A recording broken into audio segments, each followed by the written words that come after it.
नमस्कार, final cut देख रहे हैं आप और मैं हूं प्रियंका गुप्ता आपके साथ। तो चलिए शुरुआत करते हैं खबरों की। और खबरों में सबसे पहले बात करेंगे एक अहम खबर की। आपको बता दें, जम्मू के ग्रेटर कैलाश स्थित रॉयल पार्क में आयोजित एक शादी समारोह के दौरान पूर्व मुख्यमंत्री डॉक्टर फारूक अब्दुल्ला पर फायरिंग करने वाले आरोपी कमल सिंह जम्वाल के घर के बाहर सुरक्षा बल तैनात कर दिए गए हैं। पुलिस ने आरोपी के पुरानी मंडी स्थित आवास के आसपास सुरक्षा घेरा बना दिया है ताकि किसी भी तरह की अप्रिय स्थिति से बचा जा सके। घटना के बाद सुरक्षा कर्मियों ने तुरंत कार्रवाई करते हुए आरोपी को मौके पर ही काबू कर लिया था, जिसे आज कोर्ट में पेश किया गया। कोर्ट ने कमल सिंह को 5 दिन की पुलिस रिमांड पर भेज दिया है।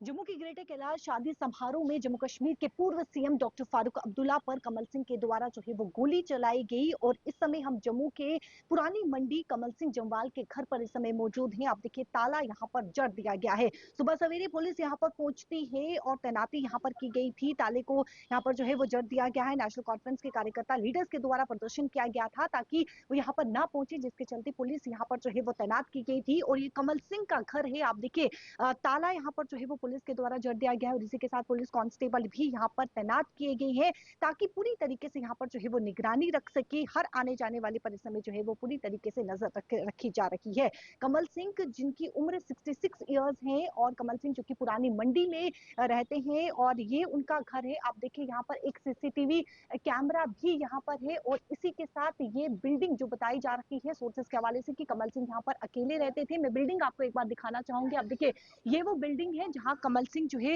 वो रहते हैं और कमल सिंह के द्वारा गोली चलाई गई और साफ तौर पर उन्होंने अपना स्टेटमेंट ये दिया है कि 20 साल से वो इस प्रकार की प्लानिंग कर रहे थे।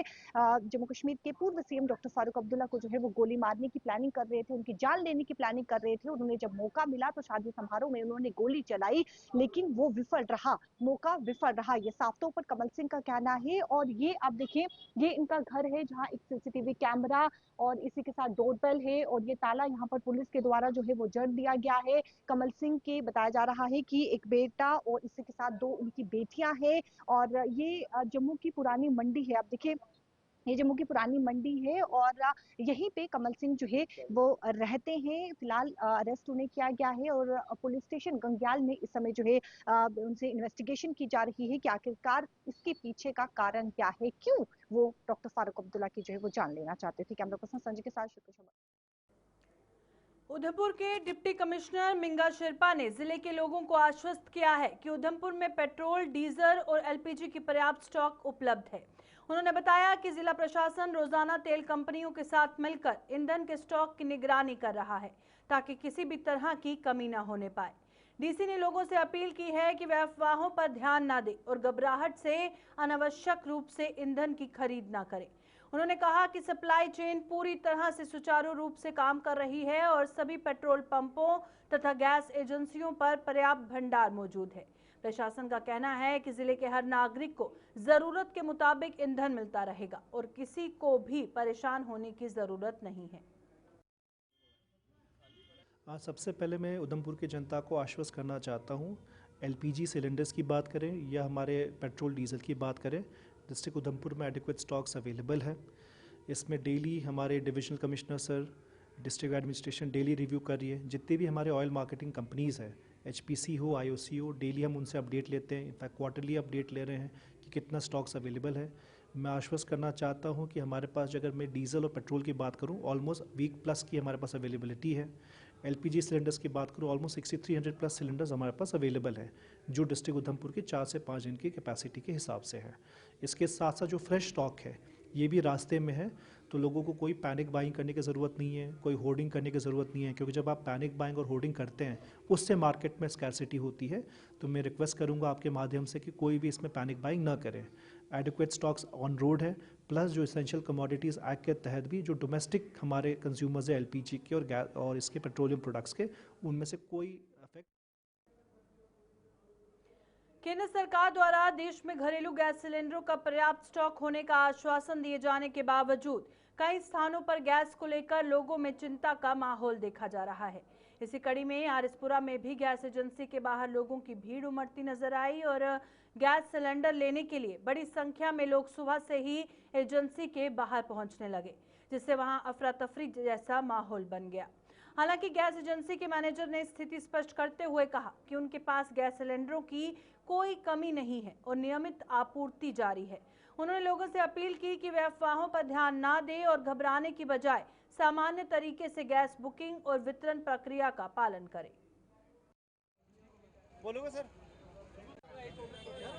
लोगों में एक खौफ सा पैदा हो गया, पता नहीं मिलेगा नहीं मिलेगा, लेकिन मैं आपको अश्योर करता हूँ कि जो भी मेरे पास जितनी भी सिलेंडर हैं 50 से 60 70 80 90 जितने भी हैं मैं सब इनको से दे दूँगा वन करके। मेरे बंदे लगे हैं जहाँ भी बाहर लाइन में लगे हों, जो पहले आएगा उसको ही मिलेगा, जो बाद में लगेगा उसको, जो जहाँ तक हमारी लाइन चलेगी उसके बाद हम लोगों को हमारे पास गाड़ी आती है 450 की 540 की, तो वो 2 दिन हो गया गाड़ी आए हुए। हमारे पास एक गाड़ी आई थी 540 की, तो वो मैंने लोगों को दे दी। अब थोड़े से आज बचे हैं, जहाँ तक वो चलेंगे। पंजाब के एक मीडिया हाउस की ओर से जरूरतमंद लोगों की मदद के लिए राहत सामग्री वितरण का अभियान लगातार जारी है। इसी कड़ी में आरएसपुरा में एक कार्यक्रम आयोजित किया गया, जिसमें करीब 250 जरूरतमंद परिवारों को राहत सामग्री वितरित की गई। कार्यक्रम के दौरान लोगों को दैनिक जरूरत की वस्तुएं प्रदान की गई, जिससे गरीब परिवारों को काफी राहत मिली। इस मौके पर पूर्व मंत्री श्यामलाल चौधरी मुख्य अतिथि के रूप में मौजूद रहे और उनके साथ कई सामाजिक कार्यकर्ता और स्थानीय गणमान्य लोग भी उपस्थित रहे। हर बार जिथे भी कोई किसी की जरूरत है उस तरह का समान जोड़ा लिया के जी लोगों की जरूरत पर पूरी कर देना। मैं अपनी तरफों और थोड़े सारे तरफों का बहुत बहुत शुक्रिया अदा कर रहा कि जोड़े सेवा कार्य करते हैं वो अगे भी करते रहन। पर हर कोई नहीं कर सकता, बड़े घट लोग होंगे ने जोड़े समाज सेवा करते हैं। मैं अपनी तरफों इन्हें बहुत बहुत मुबारक देना कि ये अगे भी इस तरह का कार्य करते रहन। भगवान इनके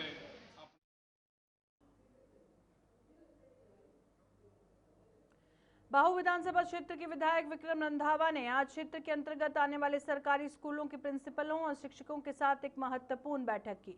इस दौरान उन्होंने स्कूलों में शिक्षा व्यवस्था, मूलभूत सुविधाएं और अन्य जरूरतों का विस्तृत जायजा लिया और बैठक में प्रिंसिपलों और शिक्षकों ने स्कूलों के संचालन में आ रही विभिन्न समस्याओं और कमियों को विधायक के समक्ष रखा। विधायक विक्रम रंधावा ने सभी मुद्दों को गंभीरता से सुनते हुए भरोसा दिलाया कि इन मांगों और जरूरतों को शिक्षा विभाग के अधिकारियों के संज्ञान में लाया जाएगा।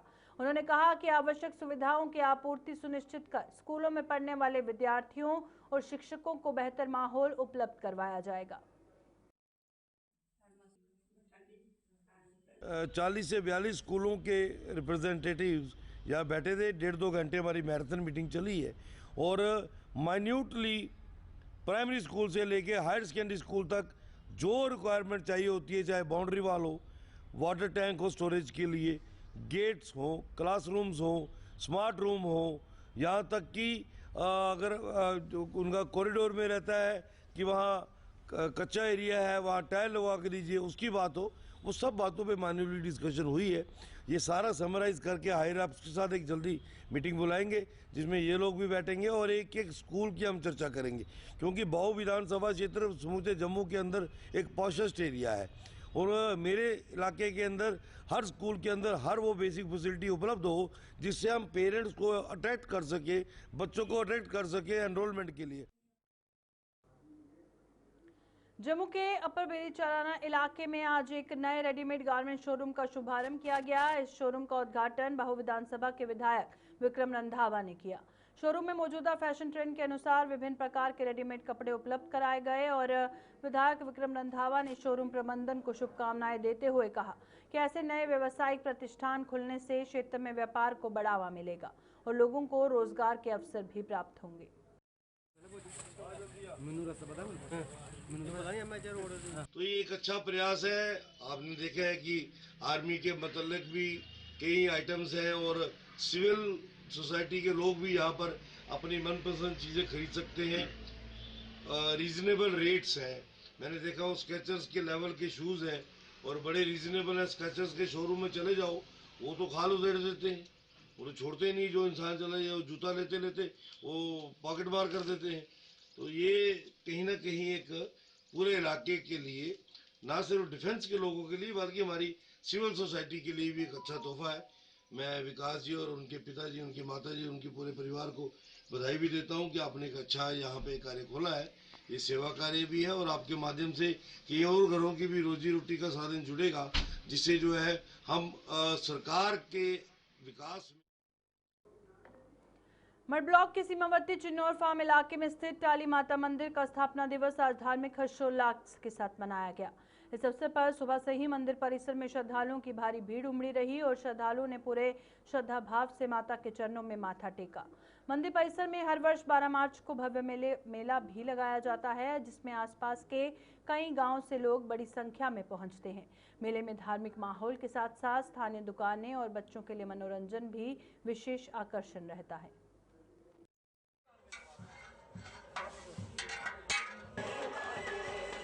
सर बड़ी दूर दूर से लोग आते हैं और ये इतना बड़ा दिन है कि मेरे साइंस इन्नी आशिक होता अज कि बहुत ज़्यादा है। बड़ी दूर दूर जलंधर से दुनिया आ रही है, पंजाब से दुनिया आ रही है और माँ की इन्नी कृपा कि जरा भी इतना आता वो माँ झोली भरी पेदी खाली कोई भेजती है। बॉर्डर पे मंदिर है सर बॉर्डर पर मंदिर इन्ना कि मतलब 1 किलोमीटर 2 किलोमीटर ज़्यादा दूरी होनी मंदिर बॉर्डर की और जो इतना जनकारे लाने तो पाकिस्तान के कालम खड़े हो जाते। हाँ जी हाँ जी और माँ की इन्नी बड़ी पावर तो किस सुना के मैं तेन गल सुना तू टाइम नहीं होंगे सुनाने बस और जरा भी आता वो आशा मनोकामना माँ पूरी कर दी कोई खाली माँ पेदी झोली भरी भेदी। जहाँ पर दूर दूर से संगत आती है माता के दरबार, जब बाहर रैली निकालते हैं, बाहर गांव में जाते हैं, फिर इधर आते हैं, जलगारे लगाते हैं। जब जहाँ साथ ही पाकिस्तान बॉर्डर है, दूर दूर तक जलगारे जाते हैं उधर। बाकी 12 मार्च को उधर भंडारा आता है बड़ा बड़ा, काली माता झूले लगते हैं। इधर दूर दूर से दुनिया आती है, झूले जाले लगते हैं काफ़ी। जम्मू में आज एआई इम्पैक्ट समिट एवं मीडिया कर्मियों के लिए क्षमता निर्माण विषय पर एक विशेष वार्ता का आयोजन किया गया। इस कार्यक्रम का आयोजन प्रेस सूचना ब्यूरो द्वारा किया गया, जिसमें बड़ी संख्या में पत्रकारों और मीडिया से जुड़े लोगों ने भाग लिया। कार्यक्रम के दौरान विशेषज्ञों ने आर्टिफिशियल इंटेलिजेंस के बढ़ते प्रभाव और मीडिया क्षेत्र में इसके उपयोग पर विस्तार से जानकारी दी। वक्ताओं ने बताया कि एआई के माध्यम से समाचार संग्रह, विश्लेषण और प्रसारण की प्रक्रिया को अधिक प्रभावी बनाया जा सकता है। साथ ही मीडिया कर्मियों को एआई के जिम्मेदार और सुरक्षित उपयोग के बारे में भी जागरूक किया गया। प्रेस इंफॉर्मेशन ब्यूरो जम्मू में प्रेस क्लब में एक वर्कशॉप का आयोजन किया जा रहा है। ये जो वर्कशॉप है मीडिया के लिए है और इसका जो टॉपिक है वो है एआई इम्पैक्ट समिट और कैपेसिटी बिल्डिंग थ्रू एआई। तो इस वर्कशॉप के तहत हम मीडिया पर्सन्स का एक कैपेसिटी बिल्डिंग, एक स्किल डेवलपमेंट करना चाह रहे हैं, जो कि उनके रोज़मर्रा के न्यूज़ रिपोर्टिंग जैसे जो काम है या न्यूज़ एडिटिंग जैसे जो काम है उसमें किस तरह से एआई यूज़फुल हो सकती है, एआई आर्टिफिशियल इंटेलिजेंस किस तरह से मदद कर सकती है मीडिया पर्सन्स की, ये उस पर फोकस करेगा। और साथ ही भारत सरकार के जो इनिशिएटिव्स हैं, जो कि एआई मिशन में के तहत जो इनिशिएटिव्स लिए जा रहे हैं कैपेसिटी बिल्डिंग के लिए, इंफ्रास्ट्रक्चर के लिए, उसके बारे में ये वर्कशॉप है। जैसा कि आपने ट्रांसलेशन की बात करी, तो ऐसे भारत सरकार के द्वारा ही बनाए गए कई सारे टूल्स हैं। साथ ही प्राइवेट सेक्टर है वो भी बहुत सारे ऐसे टूल्स हैं जो अलग अलग भाषाओं में ट्रांसलेशंस कर भी रही है। ऑलरेडी मार्केट में ऐसे टूल्स हैं और इसके अंदर और परफेक्शन भी लाई जा रही है। जैसे हम देखेंगे बहुत सारे डायलेक्ट्स हैं। भारत आपको पता है इट्स अ मल्टीलिंगुअल कंट्री, तो बहुत सारी ऐसी भाषाएं हैं जिसके ऊपर अभी क्योंकि सारा का सारा जो है वो डेटाबेस कितना एनरिच्ड है उस भाषा का डेटाबेस, उसके ऊपर निर्भर करता है। तो उस पर अभी काम चल भी रहा है और अनुवादिनी और भाषिनी जैसे कुछ टूल्स हैं जो पब्लिक डोमेन में हैं, फ्री ऑफ कॉस्ट हैं, वो यूज़ किए जा सकते हैं। ये उसके Jammu Kashmir medical employees federation के आह्वान पर आज जम्मू के जीएमसी अस्पताल में नॉन गेस्टेड स्वास्थ्य कर्मचारियों ने 1 दिवसीय हड़ताल कर अपनी मांगों के समर्थन में प्रदर्शन किया।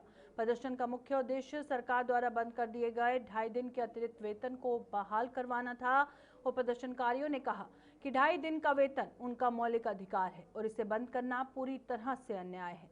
उन्होंने चेतावनी दी कि अगर उनकी जायज मांगे पूरी नहीं हुई तो भविष्य में विरोध प्रदर्शन और तेज कर दिया जाएगा।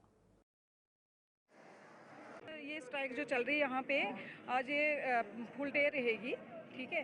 तो ये हमारा जो 2.5 दिन की जो पे है उसको लेके है ये हमारा बच्चों का हमारा सबका हक है इस पे। और ये अगर आज अगर हम आपके इस मीडिया के थ्रू हम गवर्नमेंट को यही बोलना चाहते हैं, रिक्वेस्ट है उनके पास कि इन बच्चों को हम सबको ये हमारा हक है, ये मिलना चाहिए। ये नहीं मिलेगा तो हमारे वार्डों में इस टाइम बहुत बुरी कंडीशन हो चुकी है, ना तो स्वीपर ऊपर है, ना तो हमारे MTS वहाँ पे हैं, और हमारा हर एक वार्ड, हमारा पूरा हॉस्पिटल सफ़र कर रहा है। OPD बंद हो चुकी है, एक पर्ची यहाँ पे नहीं मिलेगी अभी जब तक कि हमारा मसला हल नहीं होगा। और हमारे बच्चे आज एक दिन की स्ट्राइक पे हैं, हो सकता है आने वाले टाइम पे आगे भी जा सकते हैं। हम यही चाहते हैं कि हमारे मतलब इस मीडिया के थ्रू हम गवर्नमेंट को यही बोलना चाहते हैं, उनसे रिक्वेस्ट है हमारा जो हक है हमें मिले, हमारे बच्चों को मिले। जम्मू के गवर्नमेंट हॉस्पिटल गांधीनगर में नॉन गेस्टेड कर्मचारियों ने मेडिकल एम्प्लॉयज फेडरेशन के बैनर तले 2.5 दिन के वेतन की कटौती के विरोध में प्रदर्शन किया। कर्मचारियों ने अस्पताल परिसर में एकत्र होकर सरकार और प्रशासन के खिलाफ नारेबाजी की तथा वेतन कटौती के फैसले को तुरंत वापस लेने की मांग की। प्रदर्शन कर रहे कर्मचारियों का कहना था कि बिना उचित कारण कर्मचारियों के वेतन से कटौती करना अन्यायपूर्ण है। उन्होंने ये भी मांग उठाई कि कर्मचारियों के लिए स्पष्ट और उचित सेवा नियम बनाए जाएं ताकि भविष्य में इस तरह की समस्याएं पैदा ना हो।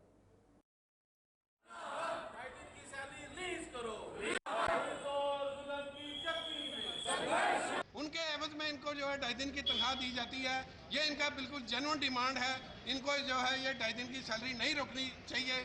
उनकी रिकमेंडेशन का क्या हुआ जो गवर्नमेंट ने अभी जो है नई कमेटी बनाई है? तो हम एक दिन का प्रोटेस्ट, आज पूरी दिन की हड़ताल ये पूरे जम्मू कश्मीर में रखी गई है। और आज तक मीडिया की जो खबरें आ रही हैं कि सारी पूरे प्रदेश में हड़ताल है। क्या गवर्नमेंट को 20 दिन पहले 25 दिन पहले जब हमने 2 घंटे की हड़ताल रखी थी, क्या गवर्नमेंट को ये समझ नहीं आ रहा था कि ये इससे हमारे जो है आवाम सफ़र होती है, उनको जो है हेल्थ सर्विसेज जो है नहीं मिल रही हैं? तो उसके जल्दी से जल्दी ऑन प्रायोरिटीज़ को हल करने के बजाय इतना डिले किया। हम इसके लिए 1 दिन की हमने हड़ताल की है। अब अगर 1 हफ्ते के तक इन्होंने जो है कमेटी की रिकमेंडेशन मांगी है, अगर हमारे हक में फैसला नहीं होता तो उसके बाद हम अपनी जॉइंट एक्शन कमेटी की मीटिंग बुला के उसमें आगे बहुत ज़्यादा सख्त प्रोग्राम देंगे, जिसकी सारी जिम्मेवारी गवर्नमेंट की होगी। बिष्टा के उपजिला अस्पताल में भी स्वास्थ्य कर्मचारियों ने आज अपनी मांगों को लेकर धरना प्रदर्शन किया। प्रदर्शन के दौरान कर्मचारियों ने प्रशासन के खिलाफ नारेबाजी करते हुए कुछ वर्गों के स्वास्थ्य कर्मचारियों की 2.5 दिन की वेतन कटौती पर कड़ा विरोध जताया। कर्मचारियों का कहना था कि प्रशासन ने ये कदम उठाकर उनके साथ अन्याय किया है। कर्मचारियों ने चेतावनी दी कि यदि उनकी मांगों पर जल्द कार्रवाई नहीं की गई तो आंदोलन को और तेज कर दिया जाएगा। धरने में बड़ी संख्या में स्वास्थ्य कर्मचारी शामिल हुए और अपनी एकजुटता दिखाई। मेमोरेंडम हमारे जितने हमने अपने हेल्थ मिनिस्टर स्कीना इतू मैम तक भी दिया, हमारे चीफ सेक्रेटरी तक भी दिया, कमिश्नर सेक्रेटरी तक भी दिया हमने, लेकिन गवर्नमेंट ने कोई भी इसके ऊपर कार्रवाई नहीं की। आपको पता है कि थोड़े दिन पहले हमने 2 दिन की स्ट्राइक रखी थी, उसके बावजूद भी कोई कार्रवाई नहीं की गई। फिर हमने हमारे जो प्रेसिडेंट है उनकी अध्यक्षता में एक प्रेस कॉन्फ्रेंस हुई प्रेस क्लब में, जिसमें हमने डिसाइड किया कि 12 तारीख को हम फुल डे स्ट्राइक करेंगे। हमारी जॉइंट एक्शन कमेटी जिसमें हमारे खाली हेल्थ ही नहीं, हमारी मेडिकल एजुकेशन, जिसमें हमारे जितने भी हमारे गवर्नमेंट मेडिकल कॉलेजेस हैं, तो वो सब 12 तारीख को बंद रहेंगे। लेकिन उसके बावजूद भी गवर्नमेंट ने कुछ भी कार्रवाई नहीं की। तो आज हम यहाँ पे अपनी मांग नहीं कह रहे, हमने अपने इंसाफ के लिए जहाँ पे बैठे हुए हैं और आज हम पूरा दिन जहाँ पे बैठेंगे, काम छोड़ हड़ताल हमारी चलेगी। और अगर गवर्नमेंट ने अभी भी कोई हमारी सुनवाई नहीं हुई तो आने वाले दिनों में ये प्रोटेस्ट कंटिन्यू भी हो सकता है। आरिसपुरा कस्बे में सड़क किनारे अवैध रूप से की जा रही पार्किंग के कारण दुकानदारों और आम लोगों को भारी परेशानी का सामना करना पड़ रहा है। कस्बे में स्थित कुछ बैंकों और LIC कार्यालय के बाहर बड़ी संख्या में कारें और 2 पहिया वाहन दिन भर सड़क किनारे खड़े रहते हैं, जिससे ट्रैफिक व्यवस्था बुरी तरह प्रभावित हो रही है। दुकानदारों का कहना है सड़क के दोनों ओर खड़े वाहनों के कारण ग्राहकों को दुकानों तक पहुंचने में दिक्कत होती है, जिससे उनका कारोबार भी प्रभावित हो रहा है। वहीं राहगीरों और वाहन चालकों को भी अक्सर जाम का सामना करना पड़ता है और स्थानीय लोगों ने प्रशासन से मांग की है कि अवैध पार्किंग पर सख्त कार्रवाई की जाए और कस्बे में सुचारू ट्रैफिक व्यवस्था सुनिश्चित की जाए। जैसा जी इस चैनल के माध्यम से मैं कहना चाहता हूं कि आज हमारे रोड पे देखो एक गाड़ी तक लगने की जगह नहीं है। हालांकि हम दुकानदार हैं, हम ग्राहक से लड़ें क्या करें। कस्टमर कहता है ये गाड़ी में लगा के आया हूँ, 2 मिनट में आ रहा हूँ। हम उसको कहते इधर लगा, वो लड़ने को दौड़ता है। मेरा आपके चैनल के माध्यम से सरकार से यह अनुरोध है, ये सामने इतना बड़ा नाला है, तो इस सभी नाले को कवर करके पार्किंग बना दी जाए, पुली बना दी जाए। और मेरा ख्याल है कि सरकार को भी बचत होगी, शायद इस पार्किंग से 20 रुपये, 30 रुपये, 50 रुपये इकट्ठे करके, और जितना खर्चा होगा वो खर्चा मेरा ख्याल साल या 1.5 साल में पूरा हो जाएगा, और हमारी गवर्नमेंट का रेवेन्यू बढ़ेगा, कमाई भी बढ़ेगी।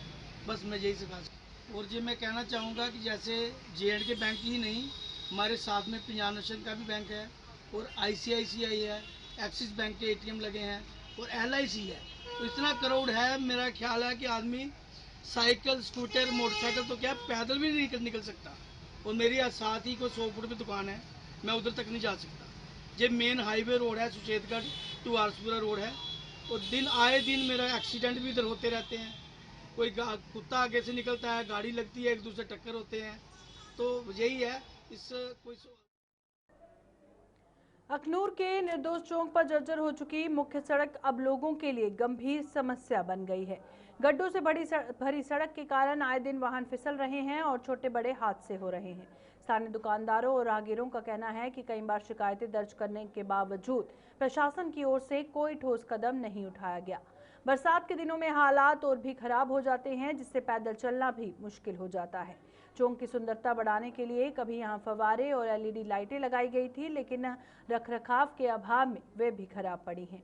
रात के समय अपर्याप्त रोशनी के कारण दुर्घटनाओं का खतरा और बढ़ जाता है और लोगों ने प्रशासन से जल्द सड़क की मरम्मत और चौक के सौंदर्यीकरण कार्यों को पुनः शुरू करने की मांग की है। कि हर दिन जड़ा इत्थे एक्सीडेंट हुआ दे लब्भा ते इस कारण नहीं है, कोई तो बेइये दिखा नहीं है। और जेह्ड़े दिखा दे न, एक मुड़ा जेह्ड़ा है ये फ्लाइंग वाला सुरिंदर कुमार, जेह्ड़े दिखदे न इत्थे एग्जैक्ट ड्यूटी दे आदे सुरिंदर कुमार फ्लाइंग वाले न, उन्हें राती आखा दे कि जेह्ड़ा मटीरियल थोड़ा बच्चे इसी भरने का प्रयास किया ताकि जेह्ड़े ओह् रोज दिखदे कि इत्थे एक्सीडेंट होआ दे, आए दिन इत्थे इस वजह कन्नै ट्रैफिक जाम लग्गा दे, पर दिक्खने वाला सब कोई नहीं है। सुनने आया कि टेंडर एह्दा लग्गी है, पर अगर टेंडर लगी है जनाब तो फिर हूँ कम्म एह्दा जल्दी कोला जल्दी कीते जाना चाहिए।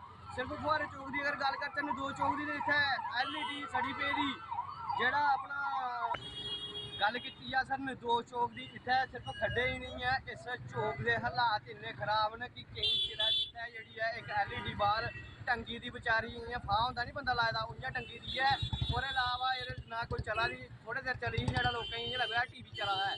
ओह्दे बाद कोई पुच्छने आह्ला नहीं, इंक्वायरियां बैठियां इनशेड कीतियां और कोई हल्ली तक कुछ नहीं, कुन्नै खराब किया, कुन्नै केह् है मटीरियल केह्ड़ा लग्गे दा, केह् रेवेन्यू जनरेट होया।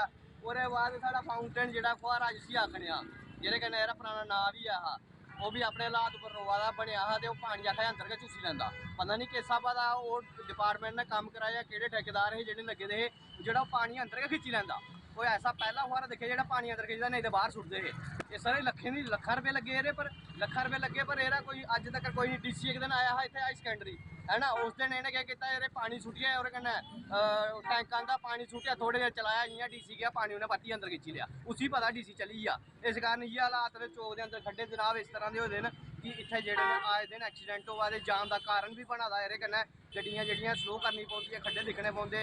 और बड्डी गल्ल सर जेह्ड़ी एंबुलेंस च जेह्ड़े पेशेंट होंदे न, उ'नें गी केह् हालात, ओह् कि'यां जेह्ड़ा अग्गे गै ऑलरेडी जेह्ड़ा पेशेंट है ओह् जिसलै इस खड्डे बिच जिसलै ओह् गड्डी एंबुलेंस डिगदी है, ओह्दी केह् हालात होंदी होग, ओह् बेचारा जेह्ड़ा जम्मू पुज्जना ओह् इत्थै बेचारा साह् तोड़ी ओड़दा होना है। इत्थै इ'यां रघुकुल रीत सदा चली जाए, जान जाए पर बचन जाए। जिसलै कोई फंक्शन हो, कोई VIP मूवमेंट हो, जिसलै कुसै ने आना जाना हो, ओल्लै खड्डे भरोची जंदे, ओल्लै 12:30 बजे खड्डे भरोचदे। इ'यां दिक्खो तुस, एह् बुरी हालत है पूरे शैह्रा दी कि ओह् आखदे जिसलै गड्डी हिचकोले खान लगे समझो अखनूर आई आ, एह् अखनूर दी हालत है। और मैं थुआढ़े चैनल दे थ्रू कंसर्नी डिपार्टमेंट गी as a warning, as a appeal एह् गल्ल आखूं कि फौरी तौर पर खड्डे भरे जान, नहीं तो ऐसा नहीं है कि असें दूई चाल्ली थोड़ा जिहा इत्थै रंग दस्सना पवै, क्योंकि अस नहीं चाहते कि साढ़े हैंडीकैप लोकें दी तदाद बधै। एह् जेह्ड़े खड्डे पेदे न, होना डिग्गी गड्डी, होना गड्डी डिग्गी बंदा हैंडीकैप, होना गड्डी डिग्गी बंदा हैंडीकैप। और आखने मतलब ये है कि अगर 26 जनवरी गी पुलिस आह्ले लाइयै खड्डे भराए, ओह् भी केह् पाया चिप्स पाई, ओह् चिप्सां दा पानी पाउडर जा हैं, ओह् पुलिस आह्ले बचैरे उत्थै रातों रात खड्डे भरे ते बड्डे जेल्लै 26 जनवरी होई ते बड़ोतो जेह्ड़ा पानी है चिट्टा लोकें दे कपड़े भर लेई गेआ। फाइनल कट में फिलहाल इतना ही, दीजिए इजाजत, नमस्कार।